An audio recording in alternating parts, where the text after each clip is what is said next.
तो हेलो पे कि अच्छा तुम मैंने तो स्वागत करुँच सक्सेस पॉइंट यूट्यूब चैनल को। तो पे तुम मान रिकमेंडेसन था पोस्ट मेट्रिक स्कॉलरशिप जोटा रही कि तुम 2026 रु 2027 ठीक अच्छे तो सेटा अप्लाई कर रिकमेंडेसन आसाला। तो से आज भिडियोटी कि अप्लाई कर कौन कौन डॉक्यूमेंट्स मांग सब डिटेल्स मांग तो सहीटा आम आज भिडियो कंप्लीट करवा ठीक अच्छे। तो जो मैंने भी आम चैनल को सब्सक्राइब करना सब्सक्राइब कर दियो, पाखे घंटी बटन को ऑल प्रेस करनियो, ता सहित भिडियो गोटे लाइक कर दियो कारण भिडियोटी तुम मानक बहुत इंपोर्टाट होगा जाऊँगी ठीक अच्छे पे। तो सर्वप्रथम तुम्हें जानवा पाइब जे जो तुम स्कॉलरशिप रही पोस्ट मेट्रिक स्कॉलरशिप ठीक अच्छे तुम लास्ट डेट रोचे के 29 सेप्टेम्बर 2026 तो तार भितर तुमने अप्लाई कर। तो यही कथा माने कौन जो डेटा सब बेल बढ़ी बढ़ी जाऊँगी तुम माने नुह कि तुम 29 पर भी अप्लाई करें बोली ठीक अच्छे अप्लाई कर तो पुणी थे डेट किसी बढ़ीज ठीक अच्छे। तो स्कॉलरशिप अप्लाई करने पूर्व तो सर्वप्रथम मन रखी था जो पोर्टालटी तुम रही जोटा हूँ स्टेट स्कॉलरशिप पोर्टाल ठीक अच्छे ओडिशा स्टेट स्कॉलरशिप पोर्टाल ठीक अच्छे। तो से तुम कौन कर तुम सर्वप्रथम तुम आईडी पासवर्ड देकी लॉगिन कर लॉगिन कर सारापर तुमने स्टेट स्कॉलरशिप पोर्टाल आवेदन कर कौन कौन सब जहाँ जहाँ सब स्कॉलरशिप अच्छी तो सेटा तुमने आवेदन कर ठीक अच्छे पे। तो देख तो सर्वप्रथम कौन कर स्टूडेंट लॉगिन कर स्टूडेंट लॉगिन तुम आधार कार्ड और तुम पासवर्ड देकी कर जदि न पासवर्ड ताहले फॉरगेट पासवर्ड मार जहाँफल कि तुम रिक्रिएट हो पासवर्ड ठीक अच्छे। तो बुझिपाल कि ना। तो जदि तुम मान पाखे कौन सी आधार कार्ड लॉगिन जदि नथिबा आगुरु तो तुम माने फास्ट करूँ माने सर्वप्रथम अप्लाई करूँ तो तुमको कौन कर पड़ो ना रेजिस्ट्रेशन करा पड़ो। रेजिस्ट्रेशन कर देख ये भी किसी पेजेस आसो ठीक अच्छे। तापर तुमको ये आधार कार्ड नंबर मार फास्ट तुमको चेकआउट करके येस करने पड़ो। तापर आधार कार्ड नंबर मागिकी गेट ओटीपी क्लिक करनब। गेट ओटीपी उपर क्लिक कर सारापर तुम आधार कार्ड नंबर को गोटे ओटीपी जाइए ठीक अच्छे पे बुझिपाल। तुम जो आधार कार्ड रही तो से आधार कार्ड नंबर को ओटीपी जाइए तो से ओटीपी साहाଯ୍य तुमने कौन कर इनपुट कर ठीक अच्छे। तापर से भाव रेजिस्ट्रेशन कर सारापर तुम मानकर किसी ये पेज आसीजा स्टेट स्कॉलरशिप ये किसी पेज आस 3 डॉट उपर क्लिक कर सारापर तुम ये सब जहाँ लॉगिन कर तो सेटा आसो ठीक अच्छे। तापर स्कीम्स उपर देखा स्कीम्स उपर तुम जो स्कीम्स रही जहाँ जहाँ भी स्कीम्स रही तो ये अप्लाई कर। तो जेहेतु आम देखा पोस्ट मेट्रिक स्कॉलरशिप तो पोस्ट मेट्रिक स्कॉलरशिप देखा लास्ट डेट अच्छे 29 सेप्टेम्बर 2026 ठीक अच्छे। तो ये भितर ही तुमने अप्लाई कर। तो अप्लाई करने कौन करा पड़े ना अप्लाई ना उपर क्लिक करा पड़े जहाँफल कि तुमने से पोर्टाल टाक जापर जो थी कि तुमने पोस्ट मेट्रिक स्कॉलरशिप टाक अप्लाई कर ठीक अच्छे। तो सर्वप्रथम पोस्ट मेट्रिक स्कॉलरशिप कौन करा पड़े ना स्टूडेंट प्रोफाइल इनफॉरमेशन दवा पड़ो जहाँ भी तुम इनफॉरमेशन दवा पड़े जो थी तुम फोटो दिजापर 1 टाइम रजिस्ट्रेशन ओटीआर नंबर दिज्व ठीक अच्छे। तो ये तुम एकाडेमिक इनफॉरमेशन दिज्वर तुम रहीगला कौन जहाँ भी पढ़ुच जो कि पढ़ुच तो से तार कॉलेज कि स्कूल इनफॉरमेशन दिया इनफॉरमेशन दे सारापर तुम अकाउंट इनफॉरमेशन दिज्व ठीक अच्छे। अकाउंट इनफॉरमेशन तुम बैंक अकाउंट रही तुम एक्सटर्नाल सब रमीक रहा कौन income certificate OBC caste certificate बुझल कि नहीं। तो से भाव देख तापर टे तलू गले फास्ट आम देखा स्टूडेंट प्रोफाइल इनफॉरमेशन कंप्लीट करने पड़ो कंप्लीट कर सारापर तापर आम नेक्स्ट को जी देख एकाडेमिक ईयर फास्ट सिलेक्ट कर डिपार्टमेंट जोटा रही तुम कौन SC ST MBC वेलफेयर जो वेलफेयर डिपार्टमेंट है तुम पोस्ट मेट्रिक स्कॉलरशिप अप्लाई कर ना तो तापर क्लिक करके तुमको ये चेक मार्क देवा पड़ो ठीक अच्छे पे। ये देखा ये हूँ कौन टर्म एंड कंडीशन सब रही फॉर अवार्ड स्कॉलरशिप ठीक अच्छे चेक मार्क दे सारापर SC एंड SC जहाँ भी जो पोस्ट मेट्रिक ठीक अच्छे। तापर तुम स्कॉलरशिप सिलेक्ट करने पड़ो कौन पोस्ट मेट्रिक तापर जब तुमने साम्स कि नॉन साम्स हो चेक मार्क कर ठीक अच्छे। साम्स थे तुम साम्स तुम जो कोड टी अच्छी साम्स बारकोड नंबर जो रही तो से बारकोड नंबर टी देवा पड़ो नॉन साम्स थे कौन तुमको बारकोड नंबर टी देवा पड़ोनी ठीक अच्छे। नॉन साम्स जो मैंने पाठ पढ़ुच जो समस्ते साम्स पोर्टाल ठीक अच्छे। कोर्स टाइप जब तुम देखा तुम कोर्स को कोर्स तुम पढ़ुच तो से कोर्सटा तुम ए सिलेक्ट कर जहाँफल कि तुमने तार से उपर ही तुम सर्टिफिकेट दब ता पूर्वर क्लास सर्टिफिकेट देकी तुमने स्कॉलरशिप अप्लाई कर देख तुम कौन रहीगला कोर्स सिलेक्शन कौन एंटर साम्स बार कोड नंबर रही जोटा कि तुम साम्स जो थिला कौन सीएफ प्रिंट तो सीएफ प्रिंट ऊपर किना रही से माने गोटे पट कर्नर को ऊपर पट को गोटे पट कर्नर को रही है बुझल कि नहीं तो से जो बारकोड नंबर टी एठारे तुम एंटर कर सारापर तुम कौन कर ना साम्स डाटा तो साम्स डाटा उपर क्लिक करके तुमने चेकआउट करदेव ठीक अच्छे जहाँफल कि तुम डाटा शो करदेव तुम नाटा शो करदेव ठीक अच्छे तुम कौ कॉलेज पढ़ुच बोली से शो करदेव कर सारापर तुम ओके उपर कर सक्सेसफुली रिचेड होगा फैक्चेड होगा ठीक अच्छे सक्सेसफुल होगा ओके उपर क्लिक करनब तो बोले ओके उपर क्लिक कर सारापर तुमने कौन कर ना तलू को स्क्रोल कर बुझल यहाँ हूँ कौन ना तुम साम्स भेरिफिकेसन होगा तुमको स्क्रोल कर तलू जो कि तुम किसी टिप्पणी रही माने से गुड़िक जब पढ़ा कथा पढ़ इग्नोर करा कथा भी कर किसी गुरुत्वपूर्ण ना ठीक अच्छे तुम मानकर एठारे ओटीआर नंबर दबाक पड़ो ओटीआर नंबर कौटू मिल ना वन टाइम रेजिस्ट्रेशन जोटा एनएसपी पोर्टाल मिल तो NSP portal OTR number T तुम बाहर कर मोस्ट इंपोर्टाट देखिपुच ये तुम सैट रही कौन रेड चेक मार्क रही ठीक अच्छे तो से ओटीआर नंबर टी तुम एठारे एंटर कर ओटीआर नंबर टी एंटर कर देखिपार कौन मिल ना एनएसपी स्कॉलरशिप पोर्टाल जो रही तो से आम ओटीआर नंबर टी पाइपर तो मुझे कहती से तो से ओटीआर नंबर बाहर कर सारापर तुमने कौन कर ना ओटीआर नंबर टाक तुम एठारे एंटर मार एंटर जहाँ भी तुम ओटीआर नंबर थो समस्त तो अलग अलग यहाँ हूँ वन टाइम रजिस्ट्रेशन समस्ते जो स्कॉलरशिप आसुनी तो समस्ते ओटीआर नंबर पाखे रही सारापर एप्लिकेशन डिटेल्स तुम ओटीआर नंबर ना गाँ सब ठिकाना सब शो शो कर सारापर your OTR has verified successfully check please check the OTR number जो साइट जो चेक मार्क रही तो चेक मार्क देकी ओटीआर डाटा जो कौन सक्सेसफुली करनब तापर ओके उपर क्लिक करनब ठीक अच्छे बोले मैंने ओके उपर क्लिक कर सारापर कौन कर तुम ओटीआर डाटा कौन हम भेरीफाई हो बुझीपार तुम ओटीआर डाटा भेरीफाई हो तापर कौन कर ना तुम फोटो किसी दब फोटो तुम जहाँ भी फोटो रही पासपोर्ट देदेव दे सारापर आप्लिकेंट नेम देदेव तुम कैटेगोरी ठीक अच्छे आप्लिकेंट नाम जहाँ रही आधार कार्ड तो सेटा को मेंशन करदब तुम कैटेगोरी एससी एसटी कि ओबीसी ईबीसी कि एससीबीसी ठीक अच्छे तो जहाँ भी थी तुम देदेव दे सारापर तुम आप्लिकेंट जेंडर दब मेल फीमेल ट्रांसजेंडर ठीक अच्छे दे सारापर रिलीजन तुम जहाँ भी थी रिलीजन तो से देदेव हिंदू कि अलग किसी ठीक अच्छे बुझे कि नहीं तापर तुम photo passport size photo input कर सारापर तुम आ गोटे कथा ध्यान रखिए पासपोर्ट साइज फोटोटी तुम के ना 2 KB हो बुझिपार कि नहीं 2 KB पासपोर्ट साइज फोटोटी हो आमर मेंशन अच्छी 100 KB file up to 100 KB तो तुमने जी भी दे पार चलो ठीक अच्छे 160 सरी 2 KB रू 160 KB भितर दब दे सारापर तुम डेट ऑफ बर्थ दब आधार कार्ड नंबर दब बुझल आधार कार्ड नंबर जहाँ थी तुम दब दे सारापर तुम ए सब बैंक खाता सिलेक्ट होगी आसीज ऑटोमेटिकली पे तुम बैंक खाता सिलेक्ट होगी आसीज तापर तुमने कौन कर ना तुम mobile number alternative mobile number दब जो तुम अल्टरनेटिव मोबाइल नंबर अच्छी बेले दब न अच्छी बेले तुम नदे पार ठीक अच्छे तापर ईमेल आईडी जब अच्छी बेले दब नदे पार ये मैंडेटरी नुहे तार father's name father's education father तापर कौन दब ना तुम मदर्स नेम मदर तापर मदर्स जहाँ भी ऑक्युपेशन अच्छा लिटराल कि शिक्षित कि अशिक्षित ठीक अच्छे एजुकेशन जहाँ भी रही ठीक अच्छे तो ताकू सिलेक्ट कर सारापर तुम मैंने कौन कर ना आउटे स्क्रोल कर सारापर तुम आड्रेस दब आड्रेस इनफर्मेशन तुम आड्रेस दब आड्रेस जहाँ भी तुम रही गाँ ठिकाना ठीक अच्छे पोस्ट डिस्ट्रिक्ट तो एगुड़िक दे सारापर तुमने तुम कौन कर ना आड्रेस सब इनफर्मेशन सठिक भाव में दब जहाँ भी तुम आधार कार्ड रही मेंशन रही तो ताकू दब ठीक अच्छे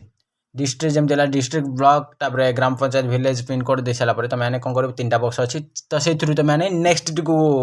क्लिक कर जब सेव एज ड्राफ्ट उपर क्लिक कर क्लिक कर सेव होकर रही तो तुम मैंने जोटा भी सेव कर जदि सेव हाज ड्राफ्ट कर नेक्स्ट को क्लिक कर ठीक अच्छे बुझल कि नहीं यहाँ कंप्लीट होगा कि नहीं तो नेक्स्ट उपर क्लिक कलापर तुम स्टूडेंट इनफॉरमेशन अपडेट हो बुझल कि नहीं नेक्स्ट उपर आउ गोटे पेज को पलैब स्टूडेंट इनफॉरमेशन कंप्लीट हो सारापर तुम ओके उपर क्लिक करदेव ओके उपर क्लिक कर सारापर तुम यो पेज टी आउ गोटे पेज को कन्वर्ट हो तो पे आउ गोटे कथा मन रखी जो मुझे रेकर्डिंग कर वॉइस रेकर्डिंग तो यहाँ मुझे आगुरी आप्लाय कर तार रेकर्डिंग स्क्रीन रेकर्डिंग कर रखी तो से मुझे वॉइस रेकर्डिंग कर ठीक अच्छे तापर आड्रेस दबा जे जो फर्म फिलअप करा कौटा एकाडेमिक इनफॉरमेशन फर्म भरवा देख एकाडेमिक इनफॉरमेशन तुम रही कौन एजुकेशनल क्वालिफिकेशन डिटेल्स रही तो यहाँ कि कौन मैट्रिक एनुअल दब ठीक अच्छे matric annual matric supplementary non matric ठीक अच्छे तुम मैट्रिक एनुअल दब मैट्रिक तुम जहाँ भी रही बोर्ड कौट रही ठीक अच्छे पासिंग इयर के रही रोल नंबर के रही मार्क जहाँ भी मार्क रही टोटाल मार्क के रही तुम के स्कोर अच्छे के परसेंटेज रही तो सेटा दे सारिकी तुम कौन कर ना से मार्कसीट टाक अपडेट करद माने कौन से जो मार्कसीट गोटे पीडीएफ कन्वर्ट करके देदेव ठीक अच्छे तो फास्ट आम गोटे आड़ू सिलेक्ट करना तुम जहाँ भी पासिंग थी तो यहाँ मुझे इनपुट कर रोल नंबर इनपुट करी टोटाल मार्क इनपुट करी इनपुट करके स्कोर के रही मार्क केते परसेंट रही तो सेटा को इनपुट कर सारापर मुझे इनपुट करी ब्राउज उपर क्लिक करके तुम जो डिजी लकर रखी जदि दब न तो तुम पीडीएफ टी सिलेक्ट करदेव तापर तुम ए कौन कर ना तुम जहाँ भी कोर्स ए चली तो से कोर्स पूर्व धर तुम गोटे प्लस टू पिलाटे आप्लाय कर तो प्लस टू फास्ट इयर जहाँ भी तुम रही कौन plus two fast year certificate दब कि नहीं जो सरी मार्कसीट दब कि नहीं बुझल कि नहीं तो से भाई जब तुम प्लस टू फास्ट इयर पढ़ुच तो दशम देकर तो यहाँ मैंडेटरी नुहे ठीक अच्छे तो तुम जो इयर पढ़ुच पूर्व इयर तुमने मार्कसीट देकी तुमने आप्लाय कर ठीक अच्छे आउ गोटे कथा मन रख जो भी पीडीएफ दब तो सेटा केबी फॉर्मेट रे होइथबा दरकार तो एमबी फॉर्मेट रे हेले से सपोर्ट नबनी तुम ताकू कन्वर्ट करा पड़ो एमबी टू केबी रे तापर आम दबा जे इंस्टीट्यूट और कोर्स इनफॉरमेशन जोटा यूज करेंट एजुकेशन इनफॉरमेशन तो तार आम डिटेल्स दबा देख स्टूडेंट फॉर आउटसाइड स्टेट कि विदिन स्टेट ठीक अच्छे तुमने जब स्टेट जो एरिया पाठ पढ़ुच तो से एरिया बाहर जब तुम जी पढ़ुच आउटसाइड स्टेट दब ना विदिन स्टेट दब देखिए तुमने तुम डिटेल्स दब डिस्ट्रिक्ट दब तापर ब्लॉक दब ठीक अच्छे बुला बुझल कि तुम कॉलेज दब सिलेक्ट कर इंस्टीट्यूट सिलेक्ट कर नेचर कोर्स को कोर्स तुम कर जनरल कि सेल्फ फाइनेंसिंग तो सेटा क्लिक कर कोर्स तापर ब्रांच जहाँ भी रही तुम यहाँ सिलेक्ट हो ऑटोमेटिकली सेटा नहीं जदि न हम बोले तुमने तुम मैनुअली दबा पड़ो ठीक अच्छे तो प्रायत पिला से ऑटोमेटिक नहीं जाए तो जो ब्रांच स्ट्रीम ठीक अच्छे कोर्स आउ कोर्स इयर तो युड़क ऑटोमेटिक नहीं जाए ठीक अच्छे आउ गोटे कथा हूँ तुम कौन ना एरोलमेंट नंबर आउ एरोलमेंट डेट तो बुझे एरोलमेंट नंबर कौन एरोलमेंट नंबर हो तुम जोटा रोल नंबर तो से रोल नंबर जब एरोलमेंट नंबर तुम अलग आई अलग ये आटेंडेंस कर यहाँ शिक्षकों परामर्श से दब पे यहाँ मुझे आगुआ नोटिस कर दूसरी यहाँ शिक्षकों परामर्श से एरोलमेंट नंबर एरोलमेंट डेटा दब जो कि तुमने मुझे आगुआ मुझे जानी कहीदे एरोलमेंट नंबर ये तले नोट दिखाई तो ठीक अच्छे मुझे जानी एरोलमेंट नंबर आ एरोलमेंट डेट जो समय तुम आडमिशन कर समय डेटा दब आउ एरोलमेंट नंबरटा हूँ तुम रोल नंबर मुझे जानी तो यहाँ तथापि तुम शिक्षकों परामर्श दब ठीक अच्छे तापर हूँ आडमिशन करेन्ट इयर को इयर आडमिशन कर इयर को डेटा को वर्ष आडमिशन कर 2000 के गोटे आडमिशन कर आउ डेटा के टोटाल डेटा के तो सीटा ये दब दे सारापर कौन कर जो देखुच तुमने कौन एरोलमेंट नंबर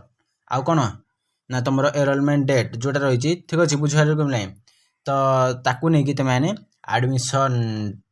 करेन्ट इयर बुझ कि नहीं आडमिशन करेन्ट इयर आउ गोटे कौन आडमिशन डेट तो ताकू फिलअप कर तो यहाँ शिक्षकों परामर्श नहीं फिलअप कर आम कहीदेलु ना तुम रोल नंबर रही ठीक अच्छे ना तो आमर ପ୍ରାୟ ପିଲାମାନଙ୍କର ଏଇଆ ହିଁ ସେମ୍ ରହିଥାଏ ତ ସେଥିପାଇଁକିନା କହିଦେଲୁ ଠିକ୍ ଅଛି। ତ ଏଇଟା ତୁମର ଶିକ୍ଷକଙ୍କର ତୁମେ ଯେ ରହିଛନ୍ତି କଲେଜ କିମ୍ବା ସ୍କୁଲରେ ତ ତାଙ୍କର ପରାମର୍ଶ ନେଇକି ତୁମେମାନେ ଏଇଟାକୁ ଫିଲ୍ଅପ୍ କରିବ। ତାପରେ ତୁମେମାନେ ଆପାର ଆଇ ଡ଼ି ଦେବ। ଯଦି ତୁମର ଆପାର ଆଇ ଡ଼ି ଅଛି ତାହେଲେ ଆପାର ଆଇ ଡ଼ି ଦେବ, ନଚେତ ନୋ ଉପରେ ସିଲେକ୍ଟ କରିବ। ଯଦି ଅଛି ହେଲେ ତୁମର ଆପାର ଆଇ ଡ଼ି ମଧ୍ୟ ଏଥିରେ ଦେଇଦେବ। ବୁଝିପାରିଲ କି ନାହିଁ? ଆପାର ଆଇ ଡ଼ି କେଉଁଠି ମିଳିବ ନା ଆପାର ଆଇ ଡ଼ି କେଉଁଠି ମିଳିବ ନା ତୁମର ଡିଜିଲକରରେ ଆପାର ଆଇ ଡ଼ି ମିଳିଯାଇପାରେ। ତୁମେ ଯଦି ତୁମର ଆପାର ଆଇ ଡ଼ି ଅଛି ତ ଦେବ, ନଦେଲେ ନୋ ଉପରେ ସିଲେକ୍ଟ କରିବ। ଆଉ ଗୋଟେ କଥା ହେଉଛି ଆପାର ଆଇ ଡ଼ି ଡିଜିଲକର କିଭଳି ଭାବେ ଆପ୍ଲାଏ କରାଯିବ ତୁମେ କମେଣ୍ଟ ବକ୍ସରେ କହିଲେ ହିଁ ମୁଁ ତାର ସ୍ପେସିଫିକ୍ ଗୋଟେ ଭିଡ଼ିଓ ବନେଇ ନେବି ଠିକ୍ ଅଛି। ତାପରେ ତୁମର ଯଦି ଆପାର ଆଇ ଡ଼ି ଥିବ ଯଦି ଦେବ, ନହେଲେ ତୁମେ ନେକ୍ସଟକୁ ଯିବା କ'ଣ ନା ହଷ୍ଟେଲ କି ଡେସ୍ କଲା। ତୁମେ ଡେସ୍ କଲା ଉପରେ କ୍ଲିକ୍ କରିବ ଯଦି ତୁମେ ରେଗୁଲାର ଯାଉଥିବ, ଯଦି ହଷ୍ଟେଲରେ ଥିବ ହଷ୍ଟେଲ ଉପରେ କ୍ଲିକ୍ କରିବ। ତାପରେ ଡିଟେଲ୍ସ ହେବ ଲାଷ୍ଟ ଏକ୍ଜାମ୍ ପାସ୍। ତୁମେ କେଉଁ ଡିଟେଲ୍ସ ଦେବ ଯେ କ'ଣ ନା ଲାଷ୍ଟ ଏକ୍ଜାମ୍ରେ କ'ଣ ସବୁ ପାସ୍ କେଉଁ ମାନେ ଏକ୍ଜାମ୍ରେ ପାସ୍ ହେଇଛ ତ ତାର ଡିଟେଲ୍ସ ଦେବ। ଯଦି ତୁମେ +2 ଫାର୍ଷ୍ଟ ଇୟର୍ ପଢ଼ୁଛ ତାହେଲେ 10ମର ଡିଟେଲ୍ସ ଦେବ। ଯଦି ତୁମେ +2 ସେକେଣ୍ଡ ଇୟର୍ ପଢ଼ୁଛ ତାହେଲେ ଫାର୍ଷ୍ଟ ଇୟର୍ ଡିଟେଲ୍ସ ଦେବ। ବୁଝିଲ କି ନାହିଁ? ତ ଫାର୍ଷ୍ଟ ତୁମେ ସିଲେକ୍ଟ କରିବ କି କୋର୍ସ ସିଲେକ୍ଟ କରିବ, କେଉଁ ଇୟର୍ କେଉଁ କୋର୍ସ, ବୁଝିଲ କି ନାହିଁ? ତାପରେ ପାସିଂ ଇୟର୍ ସିଲେକ୍ଟ କରିବ। ତାପରେ କ'ଣ ସିଲେକ୍ଟ କରିବ ନା ଟୋଟାଲ୍ ମାର୍କ, କେତେ ମାର୍କ ରହିଛି ତୁମର ସେଇଟା ସିଲେକ୍ଟ କରିବ। ତାପରେ କେତେ ସ୍କୋର ରହିଛି, ବୁଝିପାରୁଛ କି ନାହିଁ? ଟୋଟାଲ୍ ମାର୍କ 600 ତ ସେଇଥିରୁ କେତେ ସ୍କୋର ରହିଛି, ବୁଝିପାରିଲ କି ନାହିଁ? ମୁଁ ସପୋଜ୍ କହିଦେଲି ଟୋଟାଲ୍ ମାର୍କ 600 ତ ସେଇଥିରୁ କେତେ ମାର୍କ ରହିଛି, ତ ମାର୍କରୁ କେତେ ପରସେଣ୍ଟେଜ୍ ରହିଛି ତ ସେଇଟାକୁ ଫିଲ୍ଅପ୍ କରିସାରିଲା ପରେ ତ ସେଇ ମାର୍କସିଟ୍ର ସାର୍ଟିଫିକେଟ୍ଟାକୁ ତୁମେ ଏଠାରେ PDFରେ ରଖିଥିବ। ତ ସେଇଟାକୁ ଦେବ। ଦେଇସାରିଲା ପରେ ତୁମେ ଆସିବ ଯେ ଏଲିଜିବିଲିଟି ଇନଫର୍ମେସନ୍ ତାକୁ ସେଭ୍ କରିବ। ସେଭ୍ କରିସାରିଲା ପରେ ନେକ୍ସଟ କରିବ। ନେକ୍ସଟକୁ ଆସିଲା ପରେ ଏଲିଜିବିଲିଟି ଇନଫର୍ମେସନ୍ ଦେବ। ଏଲିଜିବିଲିଟି ଇନଫର୍ମେସନ୍ ଯାହା ମାଗିବ ତାହା ଦେବ। ତ ତୁମର ଏଲିଜିବିଲିଟି ଇନଫର୍ମେସନ୍ରେ ତୁମର କ'ଣ ଏଠି ଦେଇଛି, କ'ଣ ନୋଟ୍ କିଛି ଦେଇଛି ଯେଉଁଟାକି ତୁମର ଯେଉଁ ଯାହା ବି PDF ଅପଲୋଡ଼ କରିବ 1 MB ଅପ୍ ଟୁ 1 MB 1 MBରୁ ଅଧିକ ହେଲେ ତୁମର PDF ଟିକେ ସପୋର୍ଟ କରିବ ନାହିଁ ପିଲାମାନେ, ମନେ ରଖିଥାଅ, ହେଲା କି ନାହିଁ? ଠିକ୍ ଅଛି। ତ ଏଥିରେ କ'ଣ ଦରକାର ପଡ଼ିବ ନା ତୁମର କାଷ୍ଟ ସାର୍ଟିଫିକେଟ୍ ଦରକାର ପଡ଼ିବ। ଠିକ୍ ଅଛି। କାଷ୍ଟ ସାର୍ଟିଫିକେଟ୍ ଆଲଫା ନ୍ୟୁମେରିକ୍ ଓନ୍ଲି ଯେଉଁଟା ରହିଛି କ'ଣ କାଷ୍ଟ ସାର୍ଟିଫିକେଟ୍ ନମ୍ବର ତୁମେ ସେଇଟା ତଳେ ପାଇଯାଇପାରିବ। ଠିକ୍ ଅଛି। Please upload document self attested, ବୁଝିଗଲ କି ନାହିଁ? ତ ଦେଖ issuing year income certificate first ତୁମର ମାଗିବ କ'ଣ ଇନକମ୍ ସାର୍ଟିଫିକେଟ୍ ତୁମର ଇସ୍ୟୁଇଂ ଇୟର୍, ତୁମର ଇନକମ୍ ସାର୍ଟିଫିକେଟ୍ରେ ହିଁ ତୁମର ଇସ୍ୟୁଇଂ ଇୟର୍ଟା ସିଲେକ୍ଟ ଥିବ। ତାପରେ ଇନକମ୍ ସାର୍ଟିଫିକେଟ୍ ନମ୍ବର ଦେବ। ତାପରେ ଇନକମ୍ ସାର୍ଟିଫିକେଟ୍ ତଳେ ଥିବ କ'ଣ ଗୋଟେ ଟୋକେନ୍ ନମ୍ବର ଥିବ, ବୁଝିପାରୁଛ କି ନାହିଁ? ଇନକମ୍ ସାର୍ଟିଫିକେଟ୍ ପୁରା ତଳେ ଲେଖା ହେଇଥିବ ଟୋକେନ୍ ନମ୍ବର ଲେଖି ହାଇଫେନ୍ ଦେଇକି ଲେଖା ହେଇଥିବ ସେଇ ଇନକମ୍ ସାର୍ଟିଫିକେଟ୍ ନମ୍ବରଟି। ତ ସେଇ ଇନକମ୍ ସାର୍ଟିଫିକେଟ୍ର ନମ୍ବରଟାକୁ ଏଠାରେ ଏଣ୍ଟର କରିବ। ଏଣ୍ଟର କରିସାରିଲା ପରେ ଫ୍ୟାମିଲି ଇନକମ୍ ଯେଉଁଟା ରହିଥିବ ତୁମର ସେଇ ଇନକମ୍ ସାର୍ଟିଫିକେଟ୍ ଅନୁଯାୟୀ ତୁମେ ଏଇଟାକୁ ଅପଡ଼େଟ୍ କରାଇଦେବ। ଅପଡ଼େଟ୍ କରିସାରିଲା ପରେ ତାପରେ ତାକୁ ସିଲେକ୍ଟ କରିକି ତୁମର ଯେଉଁ ରେଭିନ୍ୟୁ ଅଫିସର, ବୁଝିଲ କି ନାହିଁ? ତୁମର ଯେଉଁଟା ରହିଛନ୍ତି ଡିଷ୍ଟ୍ରିକ୍ଟ ମ୍ୟାଜିଷ୍ଟ୍ରେଟ୍, କଲେକ୍ଟର କି ରେଭିନ୍ୟୁ ଅଫିସର, ବୁଝିଲ କି ନାହିଁ? ତ ତାକୁ ସିଲେକ୍ଟ କରିସାରିଲା ପରେ ତୁମ ଇସ୍ୟୁଇଂ ଡେଟ୍ ସିଲେକ୍ଟ କରିବ। ତୁମର କେବେଠୁ ଏ ଇନକମ୍ ସାର୍ଟିଫିକେଟ୍ଟା ଇସ୍ୟୁ ହେଇଥିଲା। ତାପରେ ସିଲେକ୍ଟ କରିସାରିଲା ପରେ ରିଲେସନସିପ୍ ଯେଉଁ ଯାହାର ବି ଇନକମ୍ ସାର୍ଟିଫିକେଟ୍ ଆପ୍ଲାଏ କରିଛ ପକେଇଛ ଇନକମ୍ ସାର୍ଟିଫିକେଟ୍ ଦେଇଛ ତାଙ୍କର କ'ଣ ରିଲେସନସିପ୍ ଫାଦର ହେବେ କି ମଦର ହେବେ କି ଗାର୍ଡ଼ିଆନ୍ ହେବେ କି ଅଲଗା କୌଣସି ଗାର୍ଡ଼ିଆନ୍ ହେବେ। ଠିକ୍ ଅଛି। ତାକୁ ସିଲେକ୍ଟ କରିବ। ତାପରେ ତୁମର ମ୍ୟାଟ୍ରିକୁଲେସନ୍ ସାର୍ଟିଫିକେଟ୍ ଦେବ। ଏଥିରେ ମ୍ୟାଟ୍ରିକ୍ ସାର୍ଟିଫିକେଟ୍ ଦେବ। ତାପରେ ମ୍ୟାଟ୍ରିକ୍ ସାର୍ଟିଫିକେଟ୍ ଯେଉଁ ଭଳିଆ ଏବେ କହିଥିଲେ ଇସ୍ୟୁଇଂ ଅଥରିଟି, ବୁଝିଲ କି ନାହିଁ? ମ୍ୟାଟ୍ରିକୁଲେସନ୍ ସାର୍ଟିଫିକେଟ୍ ଯେଉଁଟା ରହିଛି ତୁମର ଏଇଟା ମ୍ୟାଟ୍ରିକ୍ ସାର୍ଟିଫିକେଟ୍ଟି ଏଠାରେ ଦେବ ପିଲାମାନେ।